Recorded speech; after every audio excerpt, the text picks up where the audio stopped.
one, major changes are coming to a busy road in Franklin. Yeah, city leaders say traffic near Centennial High School is only getting worse with development in that area, so they decided to add some more lanes. And as WSMV's Brendan Tierney reports, some people are concerned this is just going to make the intersection even more dangerous.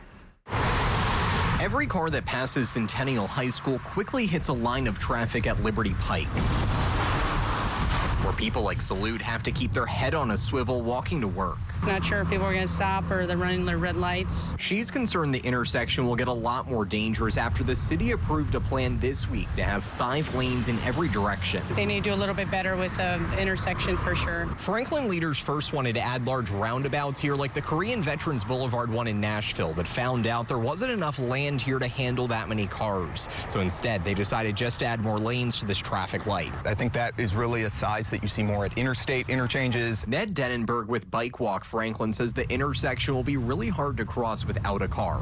They're concerned this plan will only make traffic worse, with people who walk to school right now driving instead. Supersize it to that amount, I think, would just totally change the feel of the neighborhood. It's going to invite much more traffic, much more speed, and really deprioritize the people who are walking and biking in that neighborhood. The city says construction will start in 3 to 4 years after they're able to finalize designs and buy land to widen the road.